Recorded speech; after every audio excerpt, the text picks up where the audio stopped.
Maintenant que nous savons comment procéder à l'analyse de régression et de corrélation lorsqu'on analyse une relation entre deux variables quantitatives, que se passe-t-il maintenant lorsque la variable indépendante est plutôt qualitative?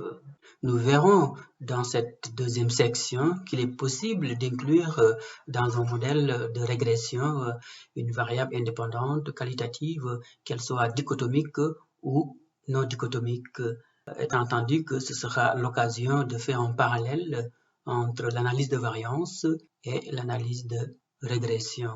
Finalement, nous nous attarderons sur les conditions d'application de l'analyse de régression. Commençons par un modèle de régression impliquant une variable indépendante dichotomique. L'exemple est donné ici de la relation entre la région et le taux de fertilité. Alors, le taux de fertilité étant toujours quantitative, continue précisément, la région, la VI ou le prédicteur, ici est dichotomique. Alors, on a 0 pays pauvre, 1 pays riche. Une fois qu'on a fini de coder un prédicteur dichotomique en 0 et 1, eh bien, il est possible de l'inclure dans un modèle de régression. Et ce prédicteur s'interprète comme s'il était quantitatif. Donc, lorsqu'on passe de 0 à 1, comment effectivement le taux de fertilité se comporte. J'ai inclus région dans ce modèle de façon à obtenir cette sortie SPSS. Alors, vous avez le coefficient de régression ici qui est de moins 1,88. Comment l'interpréter? Lorsqu'on passe de pays pauvres à pays riches, on s'attend à ce que le taux de fertilité prédit diminue de 1,88. En l'occurrence, c'est assez clair que les pays riches sont moins susceptibles de connaître un taux de fertilité élevé. Comment interpréter maintenant la constante? Chaque fois qu'une région est pauvre, on s'attend à ce que le taux de fertilité prédit soit de 4,428. Donc, lorsque la région ici est nulle, c'est-à-dire pays pauvre, on s'attend à avoir un taux de fertilité prédit de 4,43. Étant entendu qu'ici, nous retrouvons un bêta de moins 0,51 qui est similaire certainement au coefficient R. La nouvelle information, c'est le R2 ajusté. En fait, plus le nombre de prédicteurs inclus dans le modèle est important, eh bien plus le R a tendance à être élevé au fur et à mesure que la taille de l'échantillon est grande. Alors, une façon d'ajuster cet effet, c'est de calculer ce qu'on appelle le R2 ajusté. Et par conséquent, le R2 ajusté est surtout utilisé en situation multivariée. En l'occurrence, lorsqu'on travaille avec beaucoup de prédicteurs. Alors, l'erreur standard de l'estimation, c'est tout simplement l'écart type des erreurs de prédiction, si vous voulez, l'écart type des résidus. Donc, on veut que l'erreur standard de l'estimation ici soit la plus faible possible. Parce que plus elle est faible, plus l'estimation sera fiable et donc plus les prédictions seront fiables. Et donc, on voit bien qu'il est possible d'inclure une VI dichotomique dans un modèle de régression. Et on peut reconstituer l'équation de régression de façon à procéder à la prédiction, en particulier pour une région riche, donc codée 1. Donc, on remplace x par 1, multiplié par 0,428 moins 4,43, on obtient 2,55. Pour une région riche, codée 1, on s'attend à ce que le taux de fertilité prédit soit de 2,55. De même, on peut prédire le taux de fertilité pour une région pauvre. Pauvre, c'est codé 0. On prend 0 multiplié par 1,428, ça donne 0, moins 4,43. Ben, nous retrouvons la constante. Et donc, le taux de fertilité prédit est de 4,43 pour une région pauvre. Puisque la variable indépendante ici, région, est dichotomique, la variable dépendante toujours quantitative, eh bien, on aurait pu utiliser le test T, ou surtout l'ANOVA simple, autrement dit l'ANOVA en facteur. Eh bien, c'est ce que j'ai fait ici. Donc, j'ai procédé à l'analyse de variance à l'aide des SPSS. Regardons ce qui se passe au niveau du tableau des moyennes. Tout à l'heure, nous avions prédit le taux de fertilité chez les pays pauvres, c'est-à-dire codé 0, à 4,428. De même, nous avions prédit le taux de fertilité chez les pays riches à 2,55. Ben, c'est exactement les moyennes du taux de fertilité. Et par conséquent, les moyennes de groupe en ANOVA sont similaires exactement aux valeurs prédites de la régression. De même, ici, on a calculé l'état qui est de 0,51, l'état carré 0,26. Et bien, c'est exactement les mêmes valeurs que nous avions obtenues tout à l'heure en termes de corrélation et de R2. Donc, l'état, c'est l'équivalent du coefficient de corrélation et l'état carré est l'équivalent du coefficient de corrélation au carré. Par conséquent, on voit bien l'analyse de variance et l'analyse de régression relèvent d'un même modèle et qu'elles aboutissent au même résultat dans le cas d'une VI dichotomique. Que se passe-t-il maintenant lorsque la VI est qualitative non dichotomique? Alors, l'exemple est donné ici de la variable région, donc qui comporte 3 catégories, sous-développées, émergentes et développées. Eh bien, il est possible d'inclure une telle variable dans un modèle de régression, mais après avoir procédé à une transformation. En l'occurrence, si on devait inclure la variable telle qu'elle dans un modèle de régression, le logiciel comprendrait qu'il s'agit d'une variable ordinale. Or, ici, cette variable, elle est nominale, strictement parlant. Alors, première chose à faire pour pouvoir l'inclure dans un modèle de régression, il faut identifier la catégorie de référence. Identifions la catégorie de référence comme étant sous-développée. Autrement dit, on va comparer région émergente par rapport à sous-développée et région développée par rapport à sous-développée. Une fois qu'on a fini d'identifier la catégorie de référence, on dichotomise la variable région à 0, 1. Autrement dit, on crée deux variables factices ici, étant entendu que la variable sous-développée est la référence. Donc, on crée la variable développement 1 développé, 0 autrement, émergence 1 émergente, 0 autrement. Par conséquent, lorsqu'on travaille avec une VI comportant 3 catégories, il faut inclure dans le modèle seulement 2 variables dichotomiques, factices. Souvent, les étudiants ont du mal à comprendre pourquoi on inclut seulement 2 variables dichotomiques, alors que la VI ici comporte 3 catégories. Alors, je vais essayer de l'expliquer un peu techniquement parlant. En l'occurrence, supposons qu'on ait les scores sous forme de matrice. Et qu'on signifie au logiciel qu'en fait, les cas 1, 1, ce sont les cas appartenant à région développée. Donc, tout le reste, c'est autrement. Émergente, donc on va identifier par 1, 1. Tout le reste, c'est autrement. Eh bien, le logiciel va finir par comprendre que les cas qui sont codés 0, 0, pour les deux situations, pour les deux variables factices, correspondent en fait à la catégorie de référence, autrement dit, sous-développée.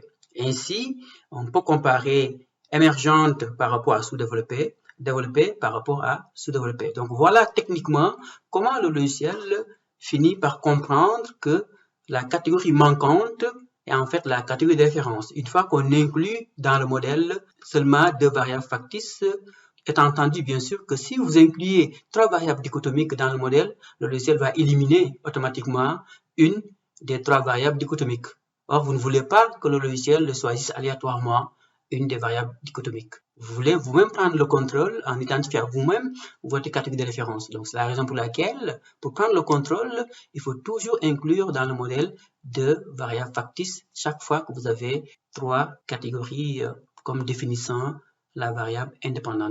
Et donc, on s'intéresse à la relation ici entre la région, une variable trichotomique, et le taux de fertilité. Donc, à inclure dans le modèle seulement 2 variables dichotomiques. Alors, j'ai fini d'inclure ces 2 variables factices dichotomiques dans le modèle et j'obtiens ces résultats. En l'occurrence, ici, on a la constante. La constante, c'est la valeur de y lorsque x est nul. Donc, x nul, c'est région qui est codée 0, autrement dit sous-développée. Donc, lorsqu'une région est sous-développée, on s'attend à ce que le taux de fertilité prédit soit de 4,57. En l'occurrence, lorsqu'on passe de pays sous-développés, c'est la référence, à pays développés, on s'attend à ce que le taux de fertilité diminue en moyenne de 2,88.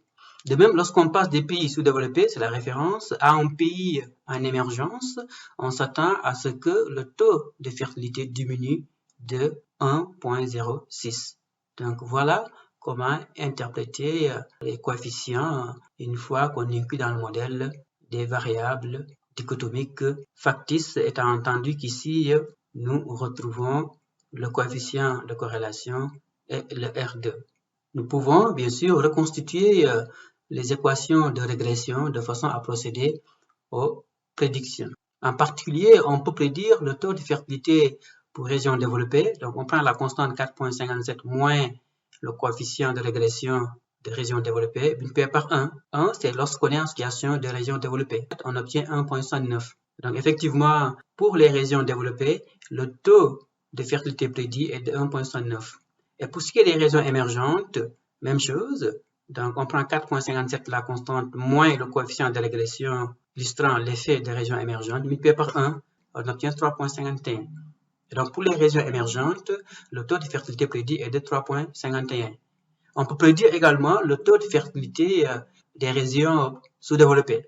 Si on remplace par 0, on retrouve tout simplement la constante, à l'effet que le taux de fertilité prédit pour les régions effectivement pauvres est de 4,57.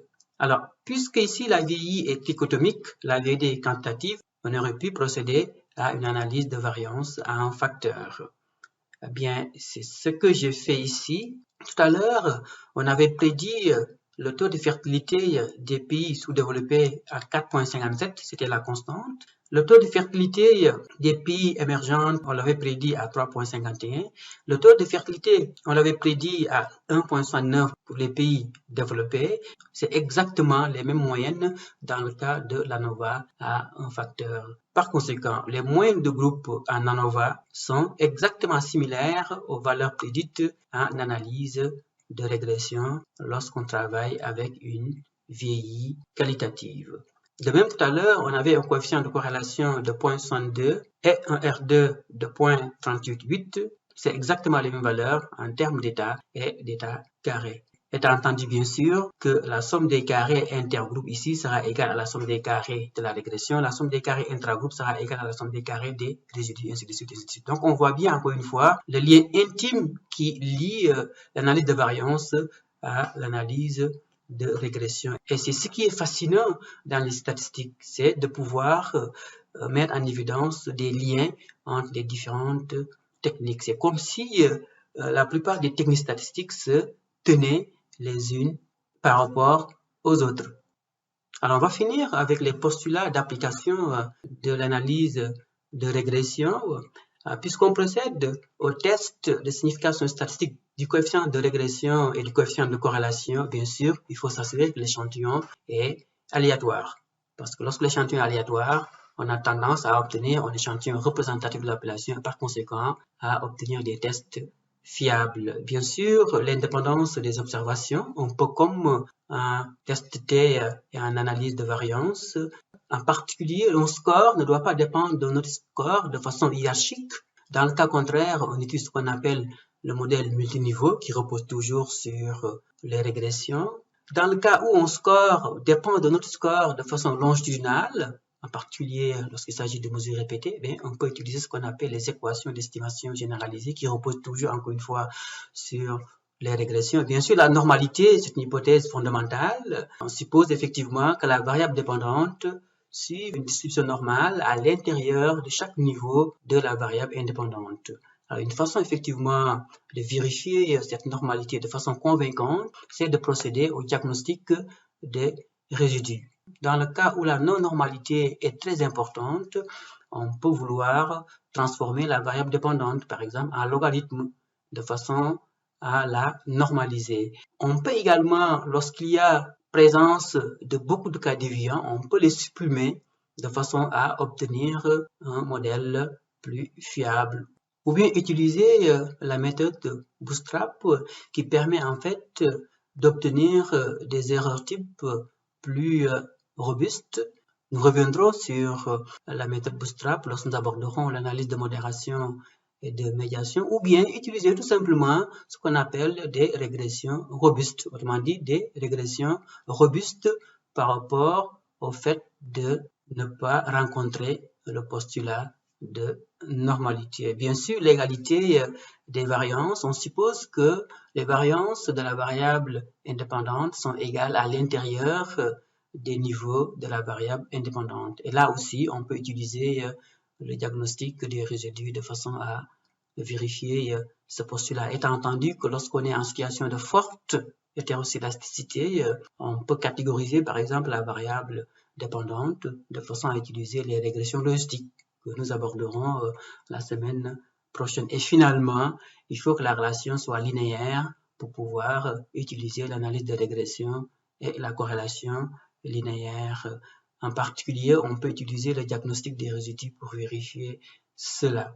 Lorsqu'une relation n'est pas linéaire, il y a des possibilités. On peut élever par exemple la VI au carré et l'inclure dans le modèle autant que la VI elle-même. Si la forme curvilinéaire est en U, en V à l'envers ou à l'endroit, ou bien lorsque vous avez une forme curvilinéaire en S renversée, eh bien, vous élevez au cube la VI en incluant bien sûr la VI au carré et la VI elle-même. Donc, ce sont des façons qui permettent de linéariser en quelque sorte la relation entre la variable indépendante et la variable dépendante. Alors, comment procéder au diagnostic des résidus de façon à vérifier ces postulats, étant entendu que ces postulats montrent qu'en fait la régression et la corrélation relèvent de modèles paramétriques, un peu comme le test-T et l'ANOVA. Eh bien, on peut procéder au diagnostic des résidus en construisant un diagramme de dispersion des résidus. En l'occurrence, sur l'axe horizontal, vous mettez les valeurs prédites pour chacun des cas étudiés. Sur l'axe vertical, vous mettez les valeurs résiduelles ou les erreurs de prédiction pour chacun des cas. La mise en relation nous informe sur le respect ou pas des trois postulats centraux que nous venons de voir. En l'occurrence, on va s'intéresser au premier modèle, le modèle A. Donc ici, on voit bien que les scores varient de -3 à 3, pour ce qui est des scores prédits ou des scores résiduels. C'est le signe qu'il n'y a pas de cas déviant. Donc, non seulement il n'y a pas de cas déviant, mais aussi les points sont équitablement répartis autour de la ligne centrale, autour de 0. Donc, c'est le signe d'une normalité. Mais aussi, on ne voit pas de forme curvilinéaire. Donc, on voit bien ici que la relation est linéaire. Et finalement, les variances sont homogènes de part et d'autre de la ligne horizontale autour de 0. Par conséquent, la situation A illustre du respect des trois postulats centraux. Qu'en est-il de la situation B? Donc, clairement ici, on voit qu'il y a une absence de normalité. Autrement dit, on est en présence d'une distribution asymétrique, donc qui tend vers les valeurs faibles, de telle sorte que ici, les points ne sont pas équitablement répartis de part et d'autre de la ligne horizontale. Donc, c'est le signe d'une absence de normalité. Qu'en est-il de la situation C? Clairement, ici, les points illustrent une relation curvilinéaire. Donc, ici, on a une forme de V à l'envers. C'est le signe d'une relation non linéaire. Donc, ici, la relation, elle est curvilinéaire. Et donc, le postulat de linéarité n'est pas respecté ici. Et finalement, on voit bien que les variances ne sont pas égales de part et d'autre de la ligne horizontale autour de la moyenne. Donc, plus les scores sont élevés, plus les variances sont importantes. On est en présence d'une situation d'hétéroscédasticité.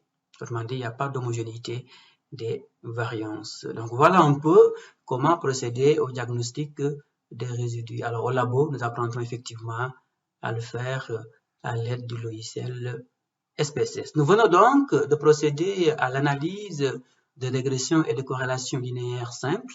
Donc, des techniques qui sont utilisées, en l'occurrence, lorsqu'on analyse une relation entre deux variables quantitatives, étant entendu que nous avons vu qu'il est possible aussi d'inclure une variable indépendante qualitative dans un modèle de régression. Reste maintenant à généraliser ce modèle bivarié à la situation où on travaille avec deux prédicteurs ou plus.